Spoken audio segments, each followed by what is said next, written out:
What's good, everybody? This is Robo back with another video, and today I'm going to go over my picks for week 0 of the college football season that kicks off tomorrow. Now, this season I typically won't go over many non-Power 5 games, but in the case of this small week 0 slate, I'll go over all 7 games we've got on tap. I'll also give my picks against the spread for every game and try my best to keep track throughout the season. I've never really kept track before, so it'll be fun to see how I do throughout the year. But that's enough for the intro. Let's go ahead and get started with our first game kicking off at 2:30 Eastern. The first game of the season is the Aer Lingus College Football Classic between number 13 Notre Dame Fighting Irish and the Navy Midshipmen. This game's played in Dublin, Ireland at Aviva Stadium. Notre Dame will serve as a home team in this matchup and a rivalry game that dates back to the 1920s, with the all-time record heavily in the Irish's favor. That likely will continue in this matchup as Notre Dame enters as near 3 touchdown favorites at 20.5. I like the Irish big in this game personally. And obviously, with it being week 1, even the big dogs sometimes have to kick off some rust, so I'm not ruling out a tight battle, especially with last year's margin as a 3-point victory for Notre Dame. Navy enters this game with new head coach Brian Newberry, who will try to add a bit of the short passing game into the triple option offense. The game total is going to be set at 49, and I think I like the over here, as Notre Dame's new and improved passing attack is going to be shown off, but I like them to also establish the run game and try to dominate in that aspect to really set the tone for the season. The defense can be dominant, but Navy's offensive system is too tough to stop throughout the entire game, so I expect them to get down in field goal position at least a few times in this game, maybe even score a couple touchdowns. For a final score prediction, I'll go with 38-14 Notre Dame in this one.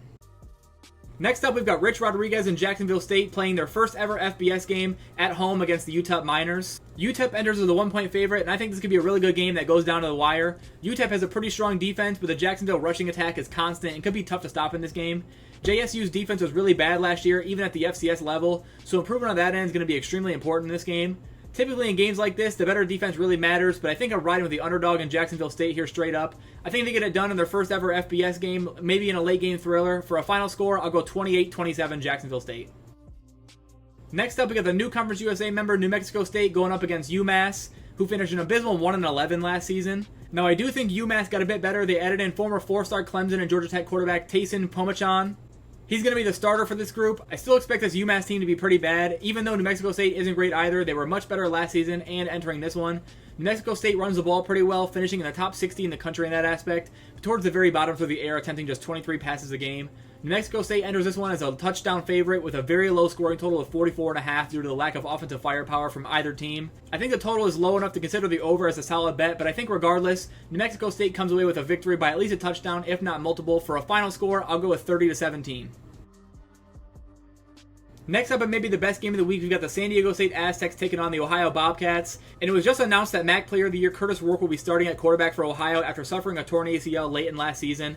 I like Ohio's chances in this one, as I think it'll take San Diego State a bit to figure out their offense, but with the fact of Rourke being just 8 months or so removed from his injury, and it being a true road game heading all the way out to San Diego, especially with how well the Aztecs can play defense, I like San Diego State to sneak out with a close victory at home. This should probably be a fairly low-scoring game, as San Diego State's defense could hold Ohio's attack fairly well, and I don't think the Aztecs putting up a ton of points either, so I like the under here even at just 49. For a score prediction, I'll go with 24-20 in favor of San Diego. Up next, we got our first SEC action of the season with Vanderbilt, and although Vandy's arguably one of the worst teams in the conference, I like the direction they're heading, coming off a few big wins last season. Vandy will take on Hawaii again in the first game of their season, and the Rainbow Warriors are obviously hoping for a much different result this time around, as last year they lost 63-10 in the opener. In order to improve this season, Hawaii's going to need a much better passing attack with quarterback Braden Shager to help balance out the offense more and make it more effective as a whole. Last season, Hawaii was awful on both sides of the ball, and if they want a better showing in this game, they'll have to shut down a solid Vanderbilt offense led by sophomore quarterback A.J. Swan. As for my prediction, I'll take Vanderbilt to just barely cover the 17.5 point spread with a final score of 38-20. And maybe the most watched game of the night, reigning Heisman Trophy winner and the number 6 USC Trojans will kick off their seasons against the San Jose State Spartans, who will definitely do everything in their power to try to stay in this game as long as possible and get fired up. USC enters as 30.5 point favorites, and for good reason, as this USC offense should have no problems putting up points all year long. In fact, the game total is currently at 66.5, and I wouldn't be surprised to see USC get close to that on their own, scoring 50+. With a loaded receiver room of Brendan Rice, Dorian Singer, and Mario Williams, it'll likely be up to the Trojans making the playoffs for Caleb to try and repeat as Heisman winner, as the numbers will definitely be there this season. The spread is definitely high, but I'll take USC to light up the scoreboard enough to cover the 30.5. I'm going to go with a 52-17 final score. The last game of Week 0 is an interesting matchup between Louisiana Tech and Florida International. These two teams faced off last year with FIU taking home the overtime win. Louisiana Tech's defense was one of the worst in the FBS last season, and improvement on that end is definitely important to any success they have, as well as Boise State transfer Hank Backmeyer coming in to play quarterback. Although Hank struggled last season, a new change of scenery could help him out as well as Tech's offense, especially considering they've added former Nebraska wideout and all-name team member Dakotas Crawford into the offense. FIU lost their star receiver Tyrese Chambers to Maryland, and has a lot of new guys accounting on for production this season. But I do like Louisiana Tech to win this game. I definitely see them covering, maybe even fairly easily. But for a game prediction, I'll go with 37-27 final, with FIU just barely covering that 11-point spread.